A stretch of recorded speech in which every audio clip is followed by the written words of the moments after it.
محترم حاضرین جمعہ، رمضان کے مہینے کے ختم ہونے کے بعد اور عید کا تہوار منانے کے بعد آج کا یہ جمعہ پہلا جمعہ ہے۔ رمضان کا ماحول اور رمضان کے بعد کا ماحول، دونوں ماحول میں ہمیں زمین اور آسمان کا فرق دکھائی دیتا ہے۔ ایک طرف جہاں رمضان کے مہینے میں ہم نے یہ دیکھا کہ ہماری مسجدیں نمازیوں سے کھچا کھچ بھری ہوئی، ہر مسلمان روزہ رکھ رہا ہے، تراویح پڑھ رہا ہے، اپنی وسعت اور حیثیت کے مطابق صدقہ اور خیرات کر رہا ہے، تاک راتوں میں عبادت بھی ہم نے کی۔ یہ سارے نیکی کے کام ہم نے رمضان میں ہوتے ہوئے دیکھے، اور جیسے ہی عید کا چاند نظر آیا، سب سے پہلا اثر یہ دکھنے کو دکھا کہ مسجد سے نمازی کم ہو گئے۔ وہ مسجدیں جہاں فجر کی نماز میں تقریباً پوری مسجد بھری رہتی تھی، اب وہاں فجر میں ایک سب بڑی مشکل سے ہو گئی۔ قرآن تو چھوڑ دیجیے، قرآن کو تو لپیٹ کر کے ہم نے الماری میں رکھ دیا، اور گناہوں کا بازار گرم ہو گیا۔ بے پردگی، بے حیائی، ننگا پن، ناچ گانا، شراب، شباب، ان تمام چیزوں میں نوجوان عید کے بعد مصروف ہو گئے۔ میرے پیارے بھائیوں، اللہ تعالیٰ نے قرآن میں حابیل اور قابیل کا واقعہ بیان کیا۔ آدم علیہ السلام کے دو بیٹے تھے، حابیل اور قابیل، دونوں نے اللہ کے راستے میں قربانی پیش کی۔ حابیل نے اللہ کی راہ میں ایک دمبا پیش کیا۔ اس زمانے میں قربانی پیش کرنے کا طریقہ کیا تھا کہ ایک میدان میں کھلی جگہ جس چیز کی قربانی پیش کرنا ہوتا تھا اس کو لے جا کے رکھ دیتے تھے، اور آسمان سے آگ آتی تھی اور اس چیز کو لے کے چلی جاتی تھی۔ حابیل نے دمبا پیش کیا، اور قابیل کسان آدمی تھا، کھیتی کرتا تھا۔ وہ جس چیز کی کھیتی کرتا تھا وہ اس کے پودے اور اس کے کچھ اناج اس نے لے جا کے رکھ دیا۔ اب آسمان سے جو آگ آئی، اس نے حابیل کی قربانی کو تو قبول کیا، قابیل کی قربانی کو قبول نہیں کیا۔ وَاتْلُ عَلَيْهِمْ نَبَأَ ابْنَيْ آدَمَ بِالْحَقِّ إِذْ قَرَّبَا قُرْبَانًا فَتُقُبِّلَ مِنْ أَحَدِهِمَا وَلَمْ يُتَقَبَّلْ مِنَ الْآخَرِ۔ یاد کرو آدم کے دو بیٹوں کا واقعہ۔ جب آدم کے دو بیٹوں نے اللہ کی راہ میں قربانی پیش کی، ایک کی قربانی قبول ہوئی، دوسرے کی قبول نہیں ہوئی۔ قَالَ لَأَقْتُلَنَّكَ، تو جس کی قربانی قبول نہیں ہوئی اس نے اپنے بھائی سے کہا کہ میں تجھے قتل کر دوں گا۔ قَالَ إِنَّمَا يَتَقَبَّلُ اللَّهُ مِنَ الْمُتَّقِينَ۔ جب قابیل یہ بولا کہ میں تجھے قتل کر دوں گا، تو حابیل نے کہا کہ میرے بھائی اس میں میری کیا غلطی ہے؟ اللہ تعالیٰ تو اسی کی عبادت قبول کرتا ہے جو متقی ہو، جس کے اندر تقویٰ۔ اور کیجئے گا، یہ قرآن کی آیت ہے۔ اللہ کس کی قربانی قبول کرتا ہے، کس کی عبادت قبول کرتا ہے؟ جو متقی ہو۔ اتنی بات اپنے ذہن میں رکھیے۔ اب آئیے ذرا قرآن کا دوسرا پارہ اٹھاتے ہیں جہاں اللہ نے رمضان کا ذکر کیا ہے۔ یا ایھا الذین آمنوا کتب علیکم الصیام کما کتب علی الذین من قبلکم لعلکم تتقون۔ اے ایمان والو، تم پر رمضان کے روزے فرض کیے گئے ہیں تاکہ تم متقی بن جاؤ، پرہیزگار بن جاؤ، اللہ سے ڈرنے والے بن جاؤ۔ پتہ یہ چلا کہ رمضان کا مقصد بھی ہمیں اور آپ کو متقی بنایا ہے۔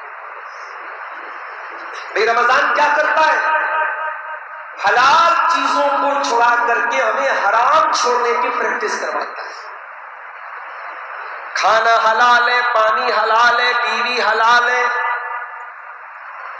لیکن حکم دیا گیا کہ فجر کی اذان سے لے کر کے مغرب کی اذان تک، طلوع فجر سے لے کر کے مغرب کی اذان تک، سورج ڈوبنے تک تمہیں نہ کھانا کھانا ہے، نہ پانی پینا ہے، نہ بیوی کے قریب جانا ہے۔ حلال ہے نا، کھانا بھی حلال ہے، پانی بھی حلال ہے، بیوی بھی حلال ہے۔ اللہ نے روزے کی حالت میں حلال چیزوں سے منع کیا ہے کہ یہ مت کرو تم۔ تو اگر آپ ایک مہینہ اللہ کے حکم پر حلال کو چھوڑ سکتے ہیں تو باقی کے 11 مہینے حرام کیوں نہیں چھوڑ سکتے ہیں؟ روزہ یہی سبق دیتا ہے میرے ساتھ۔ میں نے ایک فیس بک پر ایک تصویر دیکھی تھی، مسجد میں رمضان کے بعد 2-4 نمازی بچے تھے، کسی نے فوٹو کھینچا تھا اور ایک بڑا اچھا اس پر کیپشن لکھا تھا رمضان ختم ہو گیا، مہمان چلے گئے، اب گھر والے بچے۔ جو نمازی صرف رمضان کے لیے مسجد میں آیا تھا وہ مہمان تھا بھائی، وہ گھر والا نہیں تھا۔ گھر والے تو وہ ہوتے ہیں جو سال کے 12 مہینے مسجد کو آباد کرتے۔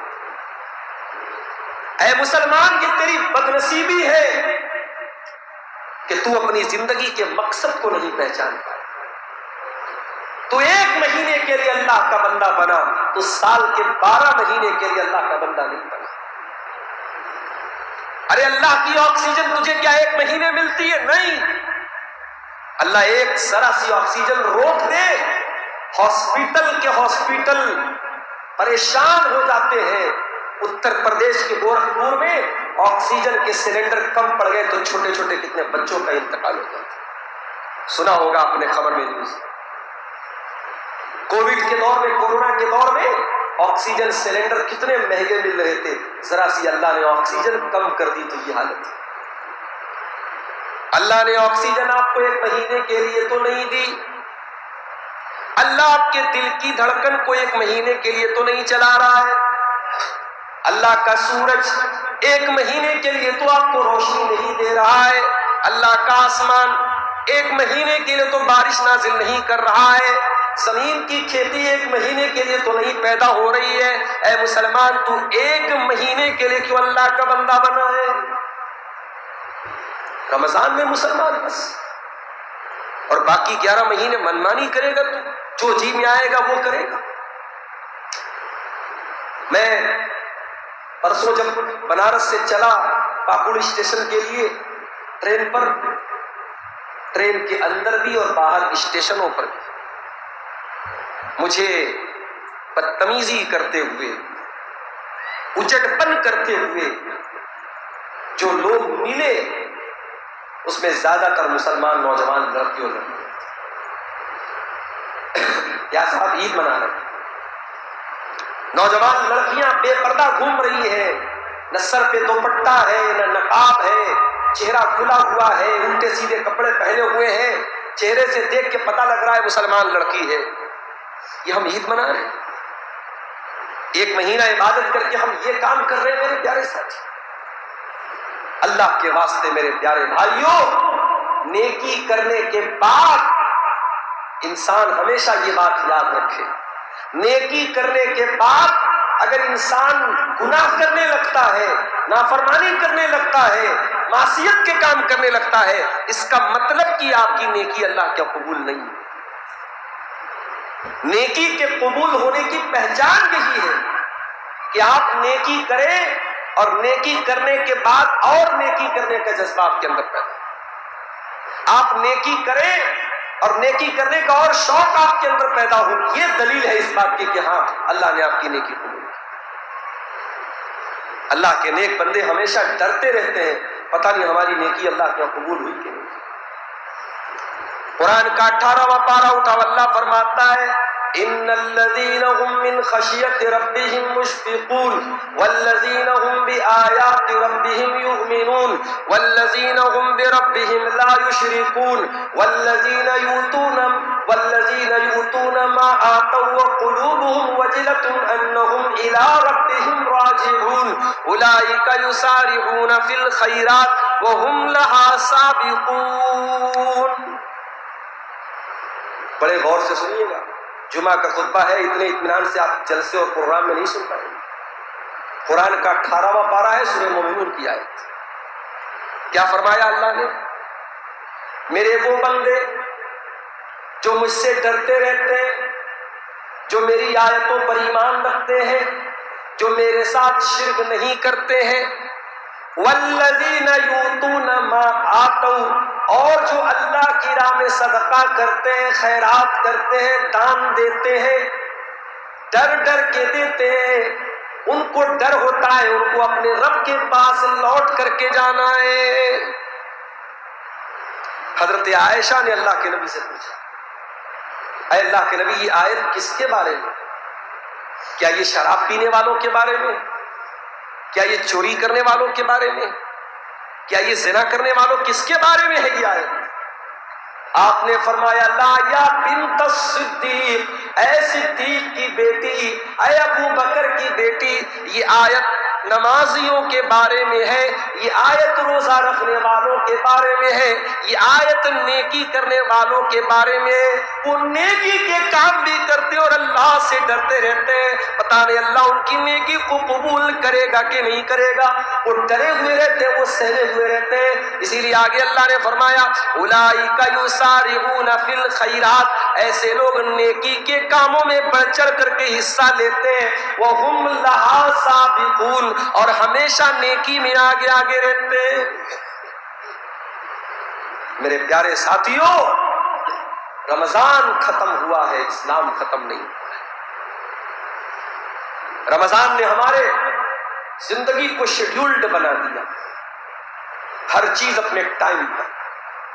جتنے بھی ہم بزی تھے، افطار کا ٹائم اگر ہمارے یہاں 6 بجے تھا، 5:50 پر ہم گھر آ جاتے تھے۔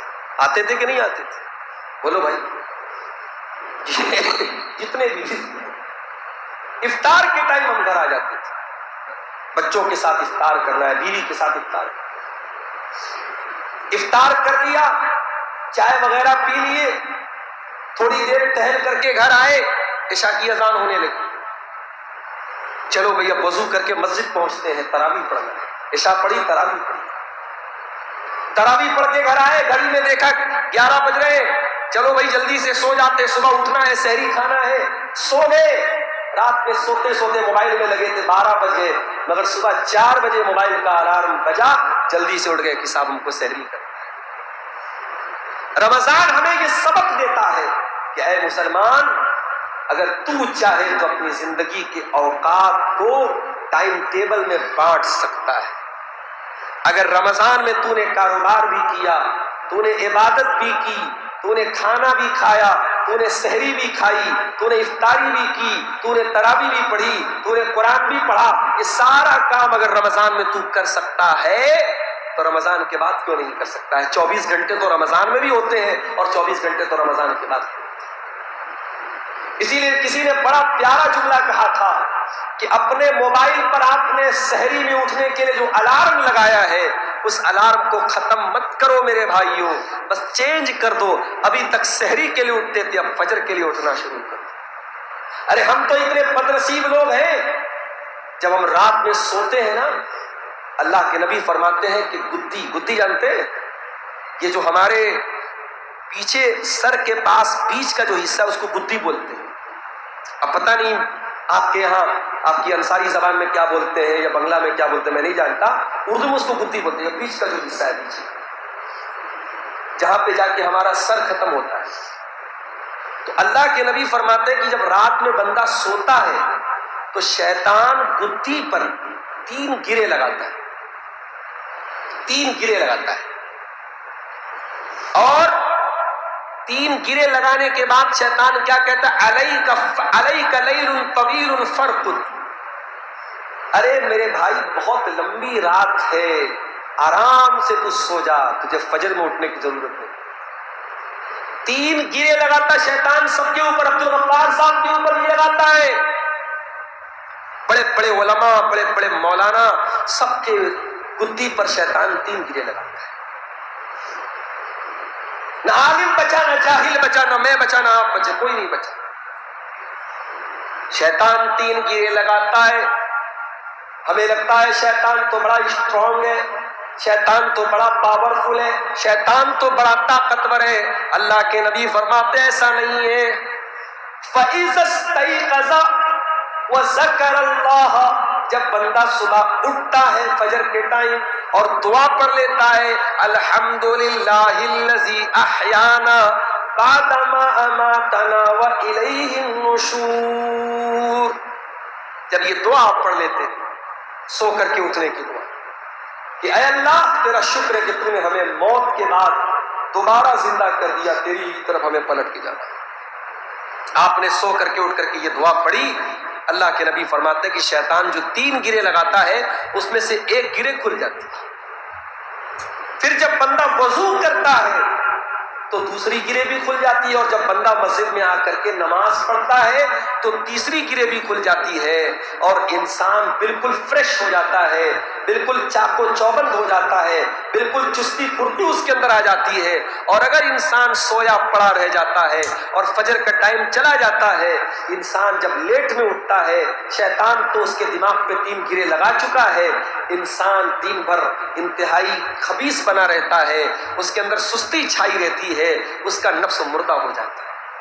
اللہ، اب غور کرو میرے پیارے بھائیوں، رمضان میں ہم کنٹینیو 29 دن تک برابر اٹھتے رہے، 29 دن ہم نے سحری کھائی، 29 دن لگاتار ہم اٹھتے رہے، اور ہم انہیں اٹھ کر کے وضو بھی کیا، نماز بھی پڑھی۔ 29 دن تک تو شیطان کا بس ہم پر نہیں چلا۔ جیسے ہی رمضان ختم ہوا ہم نے فجر میں آنا چھوڑ دیا، اب شیطان کی جو 3 گرے سب کے اوپر لگ رہی ہے وہ برابر لگ رہی ہے، اور شیطان ہمیں کیپچر کر رہا ہے، شیطان اپنے کنٹرول میں کر رہا ہے میرے ساتھ۔ اس لیے میرے بھائیوں، رمضانی مت بنو، ربانی بنو۔ 1 مہینے کے مسلمان مت بنو، 12 مہینے کے مسلمان۔ اسی لیے اللہ قرآن میں کہتا ہے وَاعْبُدْ رَبَّكَ حَتَّى يَأْتِيَكَ الْيَقِينُ، اے میرے بندے تو اپنے رب کی عبادت کر یہاں تک کہ موت آ جائے۔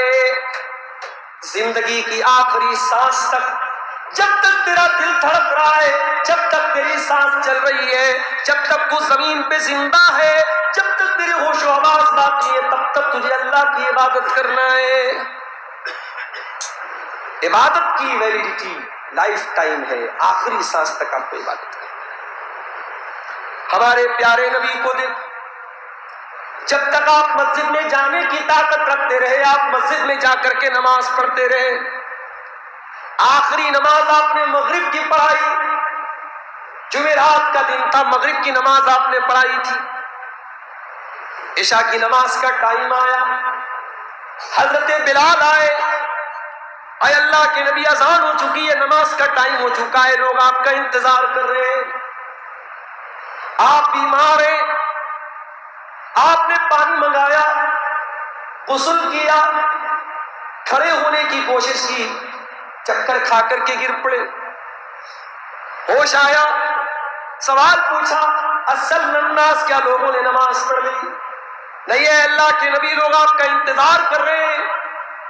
آپ دوبارہ غسل کرتے، پھر کھڑے ہونے کی کوشش کرتے، پھر چکر کھا کے گر جاتے، 3 بار ایسا ہوتا ہے۔ اللہ کے رسول سمجھ جاتے ہیں کہ اب مسجد میں جانے کی طاقت میرے اندر نہیں ہے۔ آپ کہتے ہیں کہ جاؤ ابو بکر سے کہو وہ لوگوں کو نماز۔ ابو بکر صدیق نے 17 ٹائم کی نمازیں نبی کی زندگی میں پڑھائی ہے، آپ کے آخری وقت میں 17 ٹائم کی نمازیں۔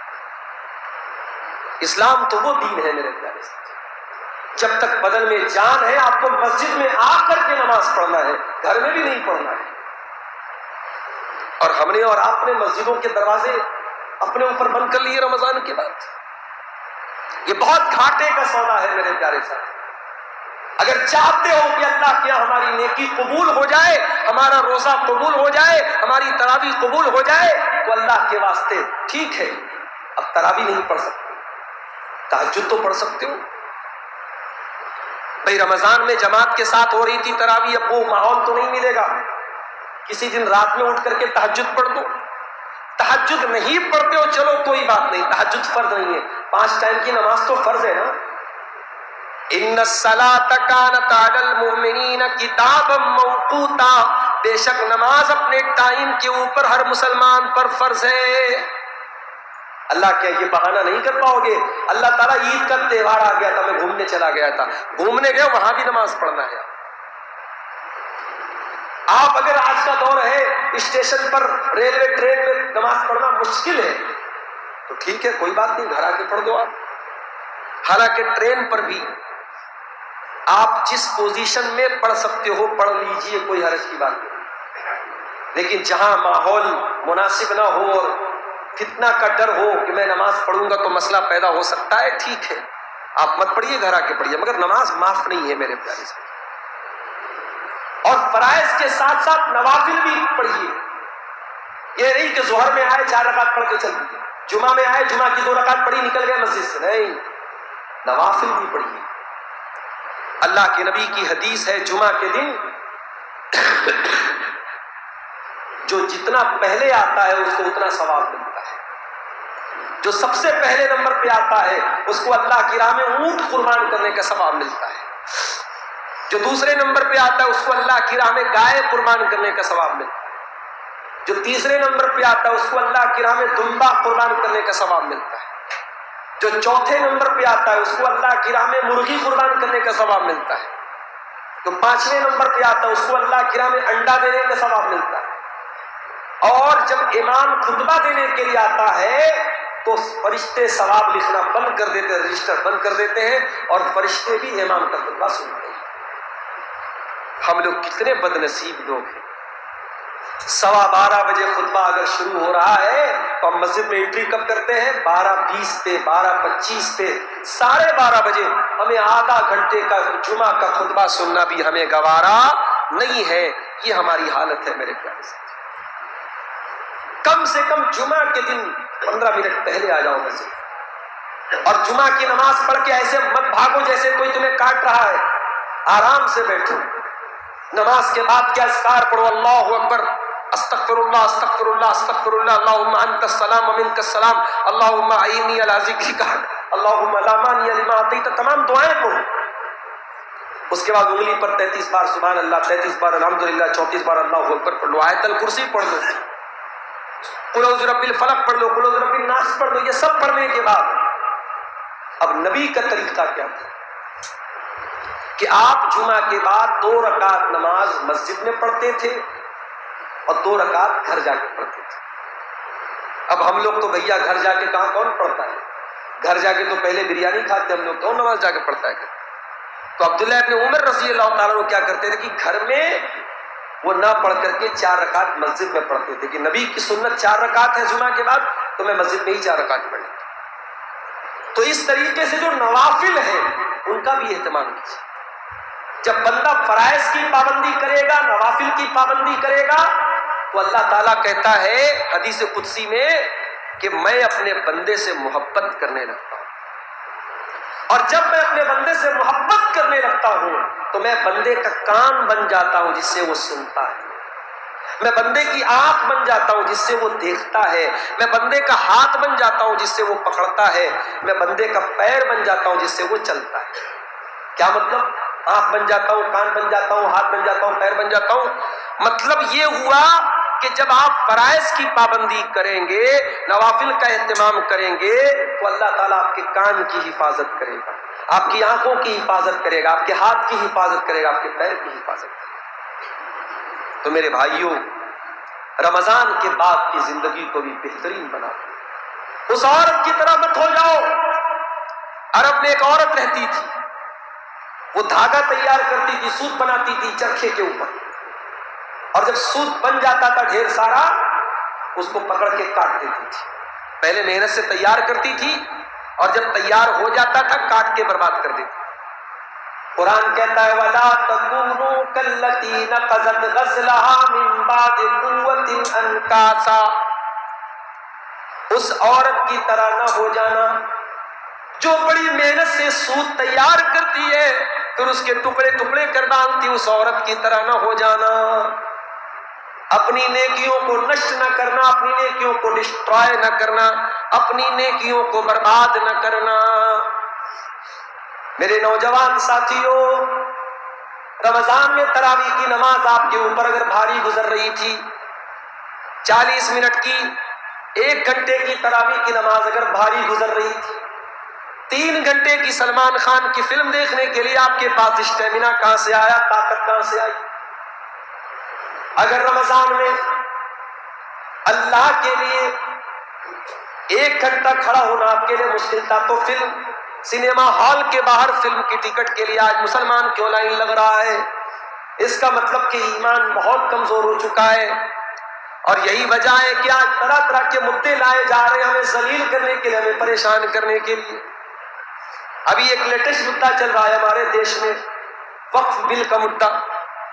بڑی خوبصورتی سے یہ کہا جا رہا ہے کہ یہ بل مسلمانوں کے فائدے کے لیے لایا جا رہا ہے، اور عجیب بات ہے، جن کو مسلمان سے نفرت ہے، جو مسلمان کو دیکھنا تک نہیں چاہتے، ان کے منہ سے ہم یہ جملہ سن رہے ہیں کہ بھائی ہم مسلمانوں کی ہمدردی میں یہ بل لا رہے ہیں۔ میرے بھائی ہمیں تمہاری کوئی ہمدردی نہیں چاہیے، کوئی ہمدردی نہیں چاہیے۔ بھیڑیا جو ہے نا وہ بکرے کے بچے کے ساتھ اور بھیڑ کے بچے کے ساتھ ہمدردی کرے، یہ مناسب نہیں ہے۔ ہمیں معلوم ہے کہ وقف بل کی شکل میں جو یہ بل لایا جا رہا ہے، اس کا مقصد کیا ہے؟ ہماری مسجدوں پر قبضہ کرنا، ہمارے قبرستان پہ قبضہ کرنا، ہماری عیدگاہوں پہ قبضہ کرنا، ہمارے ان مقدسات پر قبضہ کرنا اور انہیں انلیگل بتا کر کے ان پر تالا لگا دینا، یہی مقصد ہے۔ آپ دیکھ لیجئے گا یہی حالات ہو۔ قرآن کہتا ہے وَلَا تَهِنُوا وَلَا تَحْزَنُوا وَأَنْتُمُ الْأَعْلَوْنَ إِن كُنتُم مُؤْمِنِينَ۔ مسلمانوں تم کمزور نہ پڑو، تم غم نہ کرو، تم ہی سر بلند رہو گے اگر تم ایمان والے۔ ایمان ہی تو آج ہمارا کمزور ہوتا چلا جا رہا ہے۔ ایمان اگر کمزور نہ ہوتا تو آج مسجدوں کی یہ حالت نہ ہوتی۔ الحمدللہ آپ کی یہ مسجد بڑی شاندار، اوپر بھی کافی حصہ بن گیا ہے، میں اس کے پہلے آیا تھا تو کام چل رہا تھا، اللہ تعالیٰ نے اس مقام تک پہنچایا ہے ہمیں، اور اللہ سے دعا کیجیے اللہ تعالیٰ مزید ہمیں نیکی کا کام کرنے کی توفیق عطا فرمائے، اللہ تعالیٰ ہماری رمضان کی نیکیوں کو قبول فرمائے۔ رب العالمین، جس طریقے سے ہم نے 1 مہینہ تیرے دین کی پابندی کرنے کی کوشش کی ہے، الہ العالمین تو 12 مہینے ہمیں اپنے دین کا پابند بنا دے۔ اے اللہ ہمیں نمازی بنا دے، ہمیں دیندار بنا دے، ہمیں نیک بنا دے۔